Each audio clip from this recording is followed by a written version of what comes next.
pretty lucky that most of the characters I wanted to write I have in one way or another. Yeah, I worked on. I wrote some of the 2 or 3 of the issues of Marvel back when they spun off of Star Trek: The Motion Picture back in the 1980s, and wrote a number. Wrote I think the first 16, I believe, and 2 annuals at DC when they got the license back in not got the license when they got the license in 1983, I believe, 83 or 84. They got the better deal because Marvel's run could only use characters from the motion picture. Yes. Right? That was true at least in the beginning. I'm not sure if that applied to the entire series, but that at least applied in the beginning, and that's what I was told. And fortunately, it worked out okay because you pretty much had everything you needed in Star Trek: The Motion Picture to do Star Trek comics. You had all the main characters. You had the ship. You had Klingons. I don't know if they ever used Klingons in the original Marvel series or not. I think there was a few in a couple stories. Not a lot, though. But that was the original case. Yeah, but fortunately we got past that. Although not that it did much good because Marvel, it lasted about, I think, 18 issues. Yeah. Yeah, it didn't do very long. Yeah, the DC was far superior. Yeah, it was much better. And then the DC, yeah, well, Marvel in those days didn't so much care about doing the Star Trek comic as long as it was a comic that had Star Trek on the cover, and that's pretty much what they cared about. Yeah.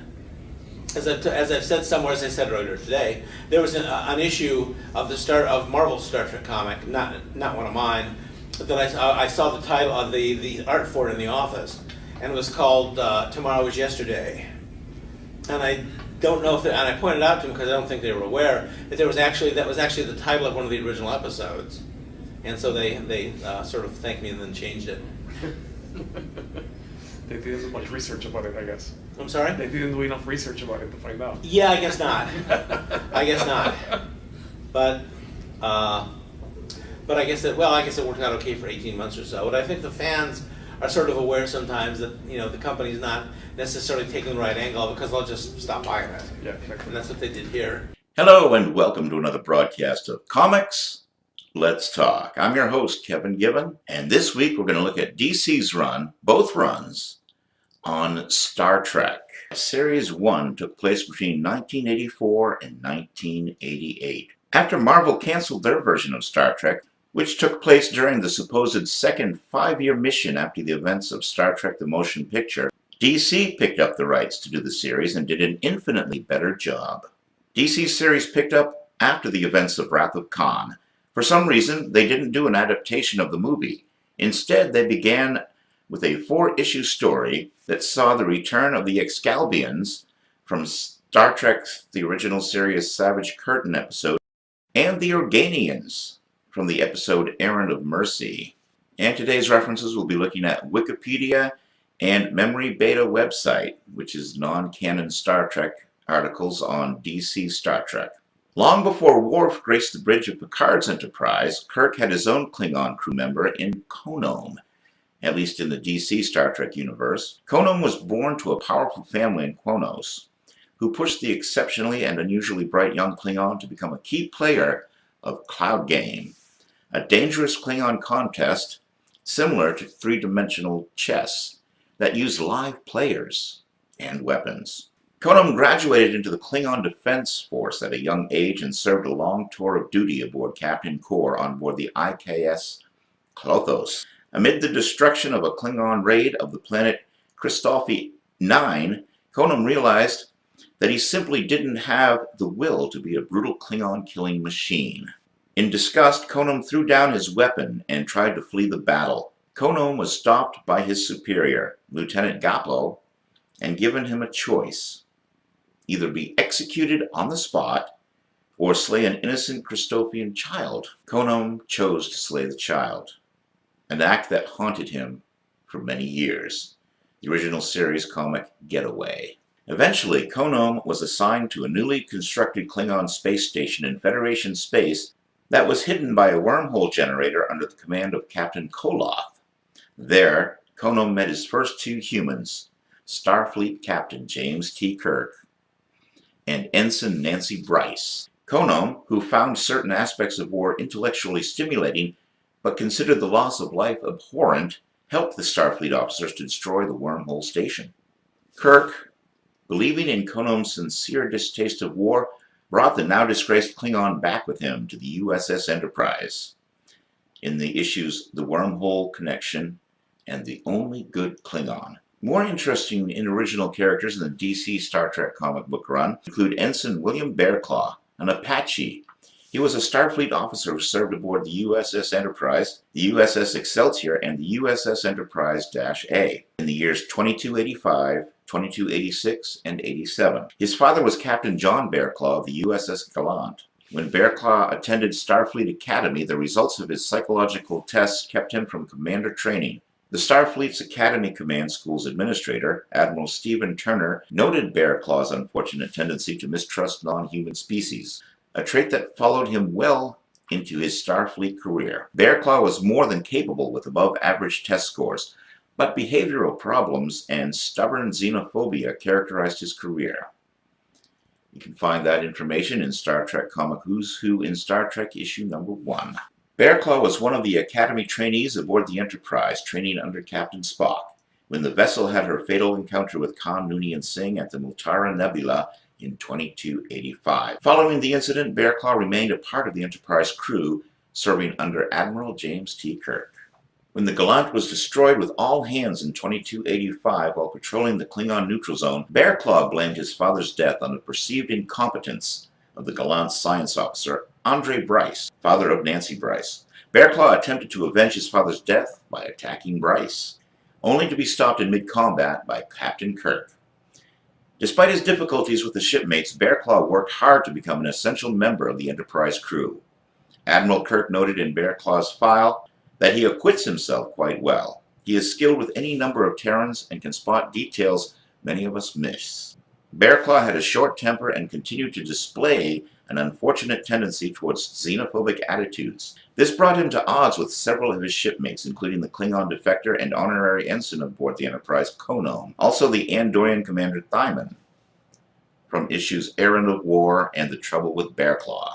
Nancy Bryce was a human Starfleet officer who served aboard the USS Enterprise, the USS Excelsior, and the USS Enterprise-A between 2285 and 2287. Her father was Andre Bryce, science officer of the USS Gallant under the command of Captain John Bearclaw. Bryce was inspired by her father through his letters to join Starfleet. She graduated from Starfleet Academy in the top 3% of her class, surpassing her own father. She was selected by Captain Spock for a special training cruise on the Enterprise in 2285. Bryce nearly lost her life when the Enterprise was attacked by Khan Noonien Singh near the Mutara Nebula. She was pulled out of harm's way by classmate Peter Preston, who was fatally injured at his post soon after. Following the incident, she was assigned to the Enterprise as an ensign under Admiral James T. Kirk. When the Gallant was destroyed with all hands in 2285 while patrolling the Klingon neutral zone, William Bearclaw blamed his father's death on the perceived incompetence of Bryce's father and attacked her. And now we come to another original DC Star Trek character, Elizabeth Sherwood. She was a young child while her parents were killed by a Gorn attack on Cestus III, an event that motivated her to join Starfleet in an attempt to protect others from such tragedy. Enrolled in Starfleet Academy in the early 2280s, Sherwood was among a group of officer cadets who were instructed by Captain Spock.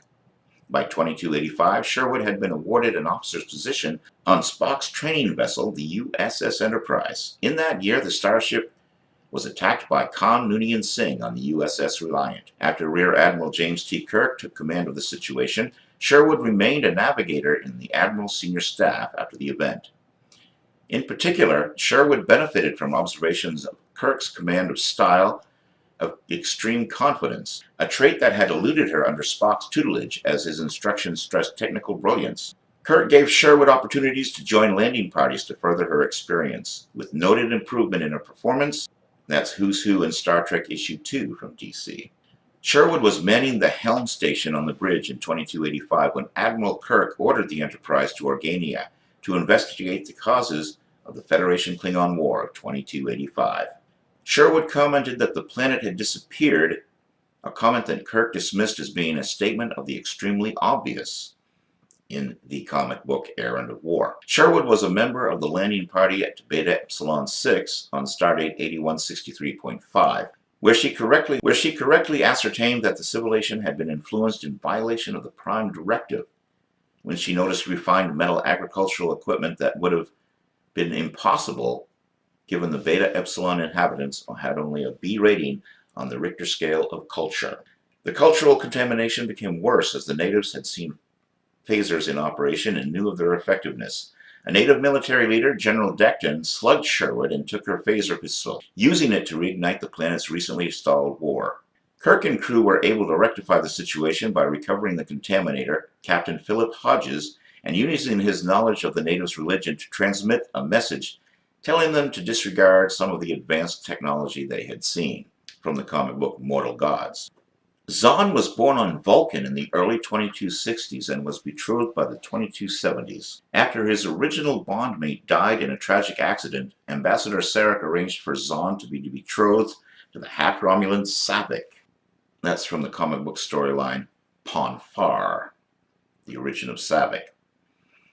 As of 2285, Zahn held the rank of captain and held an office on the second level of Starfleet Academy in the Wrath of Khan. In 2285, that year, on Stardate 8185.35, Zahn was sent by the Federation on a secret mission to the Galactic Barrier. Posing as a Romulan, he investigated the Romulan plot to duplicate Gary Mitchell's powers before being discovered and interrogated. He was rescued by Saavik and the crew of the USS Enterprise from the comic book Blood Fever. And for those who don't know, Zahn is a character that was originally created for Star Trek Phase 2, which would have been a television series had they not proceeded with the Star Trek The Motion Picture. And here's some test footage from that proposed TV series now.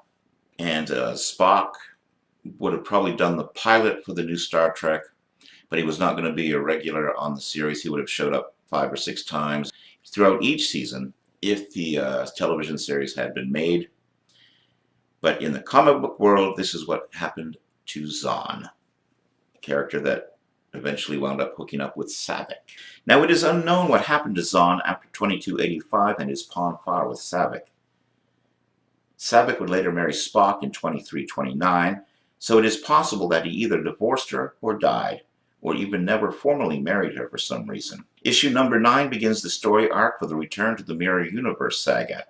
The year 2285. This could be taken as contradictory, as many of the characters died years earlier in other licensed Mirror Universe adventures. Now, it's important to point out this is the Mirror Universe in the DC Star Trek universe. Other Mirror Universe adventures take place in their own universe, including the original series universe and the Star Trek sequel universes. But this is the DC universe as to what happened in Star Trek.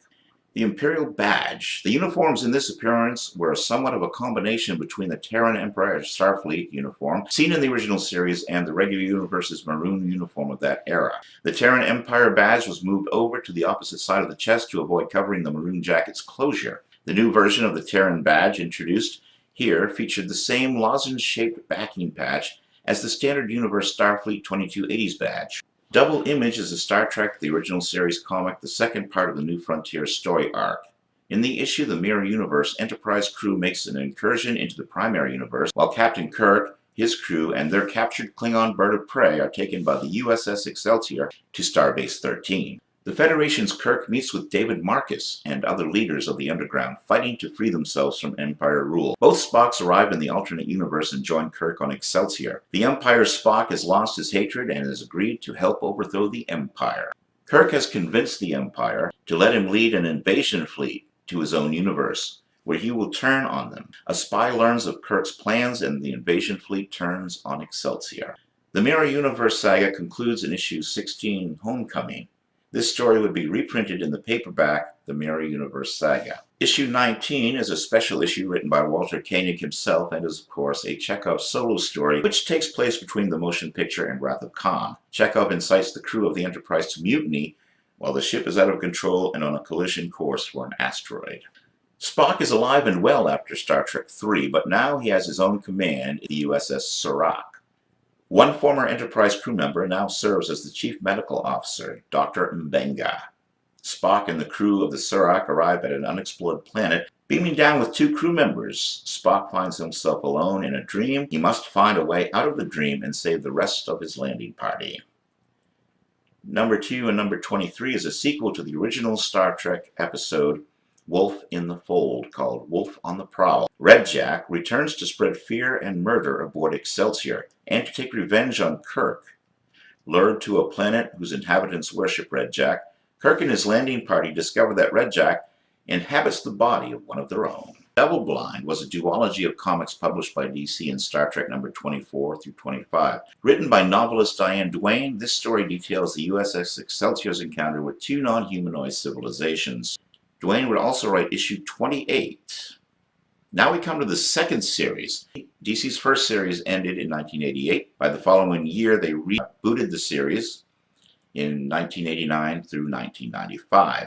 Writers included Peter David, J. Michael Straczynski, Howard Weinstein, and Kevin J. Ryan. There are 80 issues, 6 annuals, and 3 specials. Again, looking at Memory Alpha and Wikipedia. Star Trek returned to DC, and the Klingon ambassador played by John Schuck in Star Trek 4 and 6 has put a price on Kirk's head. The Enterprise responds to a distress call and rescues a Nazgul expatriate. The leader of the Nazgul, the Sala, arrive to take the prisoners from Kirk. The Nazgulians, frequently shortened to Nazgul, are a skeletal, yellow-skinned species. The Nazgul appeared to be names for the Nazgul from the works of J.R.R. Tolkien. Cover artist Jerome K. Moore based this image on the one he rendered for the final issue of the previous series. He also drew inspiration from George Perez Starfield on the cover of the first issue of the first volume. The image of the Enterprise he used for reference was from Star Trek: The Motion Picture. The story arc continues in the next issue with Claw and Vixis from Star Trek V, on board to antagonize Kirk and crew once again. In issue 4, cover artist Jerome K. Moore illustrated this cover as a vignette, allowing the edges to fade and bleed out. The honeycomb pattern in the background is meant to suggest the transporter room, with McCoy higher up to imply a platform step. Moore used Kirstie Alley's likeness for R.J. Blaze, but editor Robert Greenberger was legally obliged to have another artist draw in a different face. Original characters for this run included the unfortunately named Raspberry Jam Blaze, named by her father over her mother's objections, or RJ. She was a Federation diplomatic officer during the late 23rd century. In 2287, after Captain James T. Kirk used extremely unorthodox measures to resolve a diplomatic situation on Cronian 3, Starfleet decided Kirk needed to be reined in a bit and assigned Blaze to the Enterprise A as ship's protocol officer and unofficially Kirk's watchdog. Kirk's maverick style and Blaze's by-the-book mentality put the two of them at odds at several occasions. The situation was made worse for the both of them by their obvious attraction to the other. Blaze left the Enterprise after only a few weeks as she believed that her feelings for Kirk would become detrimental to her career. That's from the comics Repercussions, Fast Friends, Cure All, Not, Sweeney, Going, Gone. The first thing we do, and let's kill all the lawyers. Blaze and Kirk were reunited in 2290 after Blaze unsuccessfully negotiated, at gunpoint, a treaty between the Landorians and Ramazians, which resulted in a death sentence against Blaze. Kirk's efforts to rescue Blaze and the pair's subsequent bickering convinced the Landorian warlord Derek that the two deserved each other, and a greater punishment was to let the two have each other. Soon after, Blaze and Kirk admitted their feelings for each other and consummated their relationship. However, as Blaze departed the Enterprise, Kirk revealed her mysterious first name to the rest of the Enterprise crew, despite his promise not to. It is unknown whether or not the two ever met again, but given Kirk's continued survival, it is unlikely. Then we come to Robert April, Starfleet Senior Officer, former commander of the original Star Trek Enterprise. Christopher Pike served a tour as April's first officer, including a period of time in which April was incapacitated, and Pike commanded the Enterprise in an encounter with the Traumani in the issue all those years ago. Then we come to Star Trek Dead of Honor. Issue 10, memorable quote, "Klingons, Mr. Ambassador, murdered my son and have tried to murder me and my crew on repeated occasions. I think we're all more than familiar with the Klingon way." The Klingon ambassador responded to Kirk thusly, "Obviously, your son was weak, and we did the human race a favor by removing him from the gene pool that much faster." In an admitted goof, writers and editors pointed out in a later letter column that they had used an erroneous reference and called Samuel Cogley by the name Cogsley for 3 issues beginning with this one. Yes, Cogley returned as Kirk's lawyer. Kirk's hearing begins with the in this collection of Star Trek comics. This was reprinted in the Best of Star Trek collection. Issues 13 and through 15 had special guest co-writer Billy Mumy, and it's an homage to Lost in Space. This issue is the second issue in a trilogy titled Return of the Worthy. Captain Styles, who commanded the Excelsior in Star Trek III, is also on board. This issue marked the final series appearance of R.J. Blaze. She would later return in one Star Trek special. In keeping with the story's theme, cover artist Jerome K. Moore incorporated the words "Lost in Space" into the hair of the boy alien Arit. This was caught and removed by the editor, but Will Robinson and E.T. the Extraterrestrial still make cameos in the assembled crew in the background. Moore based the likeness of the daughter alien on Kirstie Alley. The leader of the Worthy talks about the ravenous bug bladder beast of Traal, a creature that appeared in the Hitchhiker's Guide to the Galaxy series of books. The beast is again referenced in the final issue of the trilogy. It was reprinted in the Best of Peter David collection. Harry Mudd also returns in issue number 23. Star Trek VI takes place about 3 years after issue 40, the conclusion to the Tabukan Syndrome. Trelane from the Squire of Gothos returns in issue 45. Gary Seven from the Assignment Earth original episode returned in issue 49. Lieutenant Savick is also back in issue 51. From the Star Trek comic book checklist, a few interesting tidbits. Time crime. The Enterprise is investigating a temporal disturbance when a Romulan warship appears. The Romulan ambassador, Admiral Jaricus, recognizes Enterprise, but the Romulan Empire was destroyed 50 years earlier after a sneak attack on the Federation and the Klingon Confederation. The Romulans insist that theirs is the true reality. Enterprise Science Officer Lieutenant Worf, Star Trek VI: The Undiscovered Country, has no answers and recommends an investigation. The Federation agrees and invites the Romulans to Earth with diplomatic status. At Starfleet Academy, Spock is asked to assist with the investigation. He recommends visiting the Guardian of Forever, from the City on the Edge of Forever episode, to learn what help causes Pike and Vina to consider their situation, but they decide to stay when Spock is attacked by a beast, then a Klingon. Number one and by Pike, he realizes that Philip is real and trying to scare him off with illusions. Pike explains how he and Vina were able to have a son, and Spock accepts their decision. He returns to the Enterprise and recommends that Captain Pike be returned to Starfleet's active duty roster. Stardate 8684.2. Gary from number 64. Kirk must send a message to the parents of Lieutenant Gary Mitchell from the episode Where No Man Has Gone Before, informing them about their son's death. Unable to relate the truth, he chooses to tell them a story about how Gary lived. The USS Farragut, commanded by Captain Garavik, receives a distress signal from a Federation Anthropological Survey team studying native life on Demorius.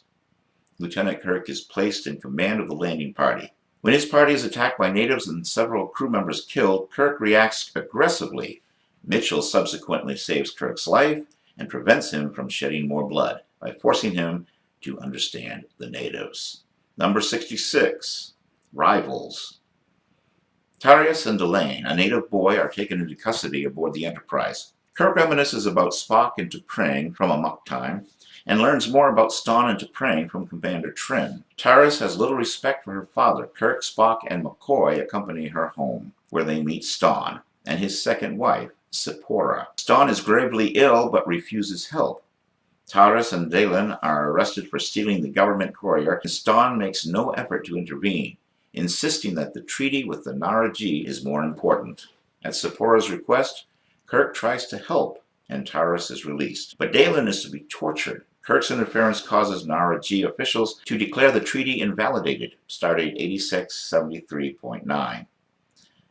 In The Hunted, issue 78, following their encounter with a Romulan ship and an unidentified hostile alien vessel, the Enterprise undergoes extensive repairs and returns to patrol. A distress signal from inside the Klingon Empire leads them to a base which appears to have been destroyed by Starfleet weapons. A Klingon battlecruiser commanded by Kang, of Day of the Dove fame, arrives to challenge the Enterprise. While Kirk fights a Klingon landing party, Scotty takes on the battlecruiser. Subsequently, the Klingons break off diplomatic relations and the Enterprise is called to the Romulan neutral zone, stardate 6218.9. And that was our look at DC Comics run on Star Trek the original series and the motion pictures. We didn't go through details about the whole series because that would have taken too long. Instead, we just touched on areas where they revisited episodes of the original series and the movies and looked at some of the original new characters that were created by DC for the DC Star Trek universe. I hope you enjoyed part 2 of our look at Star Trek in the world of comic books. Next time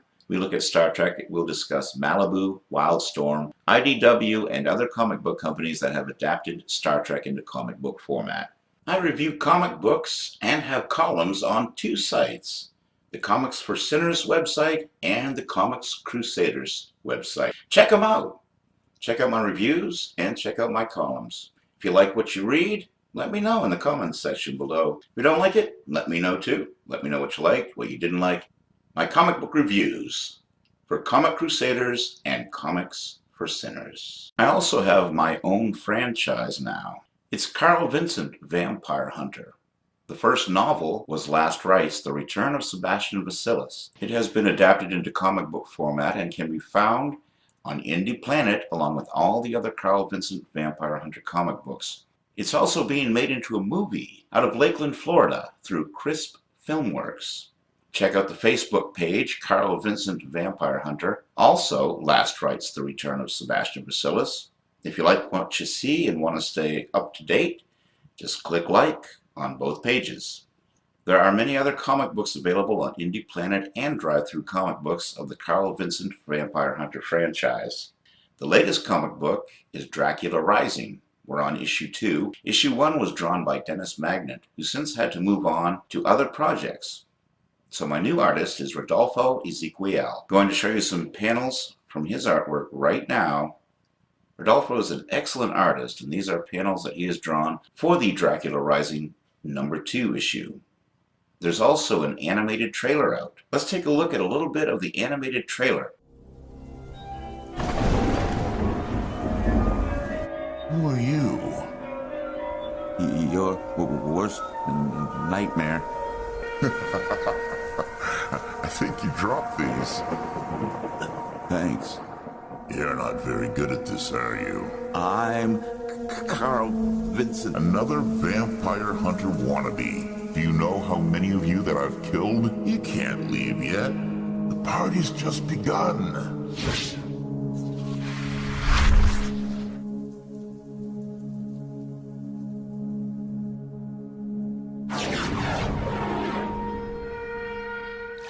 I hope to use this trailer to sell the project to maybe Adult Swim or Cartoon Network or something like that. Until our next episode, this is Kevin Given saying so long. Hope you enjoyed today's show and keep reading those comics.